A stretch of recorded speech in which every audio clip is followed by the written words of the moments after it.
할렐루야.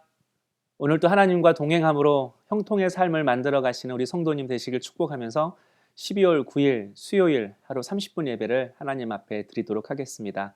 하나님이 우리에게 주시는 말씀은 역대상 23장 1절에서 31절까지의 말씀입니다. 제가 1절에서 6절까지 하나님 말씀을 받도록 하겠습니다. 다윗이 나이가 많아 늙음에 아들 솔로몬을 이스라엘 왕으로 삼고 이스라엘 모든 방백과 제사장과 레위 사람을 모았더라. 레위 사람은 30세 이상으로 계수하니 모든 남자의 수가 3만 8천 명인데 그 중에 2만 4천 명은 여호와의 성전의 일을 보살피는 자요 6천 명은 관원과 재판관이요 4천 명은 문지기요 4천 명은 그가 여호와께 찬송을 드리기 위하여 만든 악기로 찬송하는 자들이라. 다윗이 레위의 아들들을 게르손과 그핫과 무라리에 따라 각 반으로 나누었더라. 아멘. 다윗은 비록 자신이 성전을 짓지 못하지만 아들 솔로몬이 성전을 지을 수 있도록 많은 준비를 했습니다. 먼저 하나님의 꿈을 솔로몬과 나누었습니다. 그리고는 일꾼을 모으고 성전 건축에 쓰일 많은 건축 자재와 성전 안에서 쓰일 성전 기구들을 많이 준비했습니다. 마지막으로는 지도자들과 또 백성들에게 성전 짓는 꿈을 함께 꾸며 함께 이루어 가자고 당부했습니다. 이처럼 성전 짓는 꿈을 통해 다윗과 솔로몬과 지도자와 온 백성들은 하나가 되었습니다. 성도 여러분, 우리가 어떻게 해야 하나가 될까요? 부부가 되고 자녀가 생겨서 가정이 이루어지고 한 교회에 다니면 저절로 하나가 되는 것입니까? 절대 아닙니다. 아무리 가깝고 사랑하는 부부라도 서로의 꿈이 다르면 절대로 하나가 될 수 없습니다. 왜냐하면 인생의 방향이 다르기 때문입니다. 이 땅이 전부라고 생각하고 살아가는 사람과 이 땅이 전부가 아니라 영원하신 하나님의 나라가 있다고 생각하는 사람이 어떻게 하나가 될 수 있겠습니까?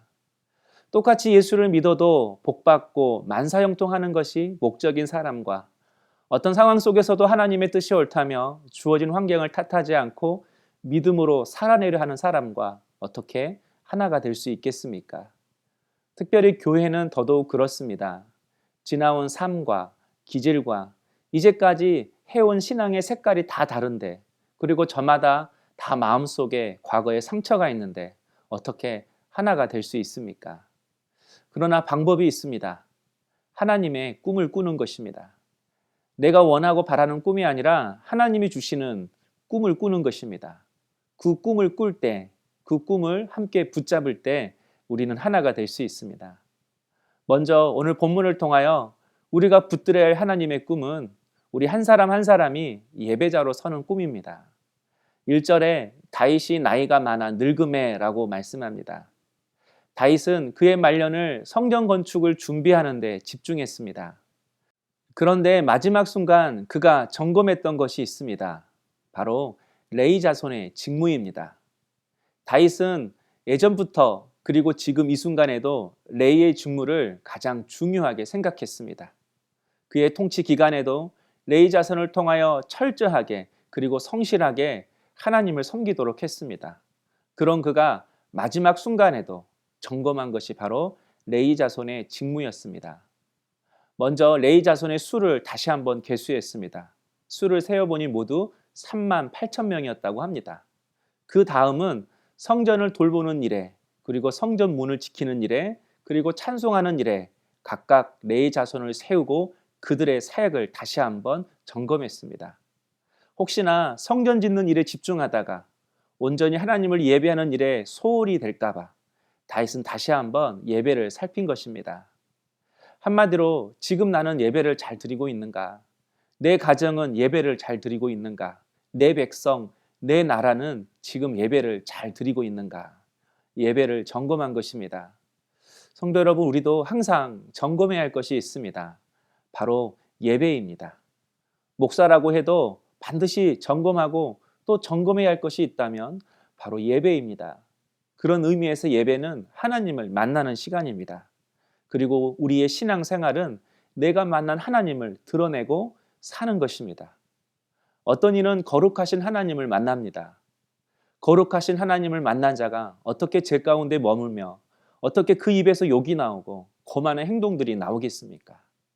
어떤 이는 예배를 통해 영원하신 하나님을 만났다고 합니다. 영원하신 하나님을 만난 자가 어떻게 시간을 낭비하며 살아가겠습니까? 어떤 이는 또 공의로운 하나님을 예배 가운데 만났다고 합니다. 공의의 하나님을 만난 자가 어떻게 세상에서 불의하고 부정한 방법으로 살겠습니까? 그래서 예배는 생명입니다. 예배가 살아야 우리의 인생이 살아나고 회복되는 것입니다. 마지막으로 하나님의 꿈은 우리 모두가 성전이 되는 꿈입니다. 화려한 성전보다 더 중요한 것은 그 성전 안에서 드려지는 예배의 내용입니다.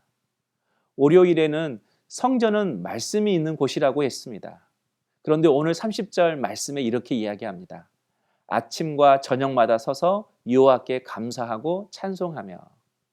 성전은 말씀이 있는 곳뿐만 아니라 감사와 찬송이 있는 곳이라고 말씀합니다.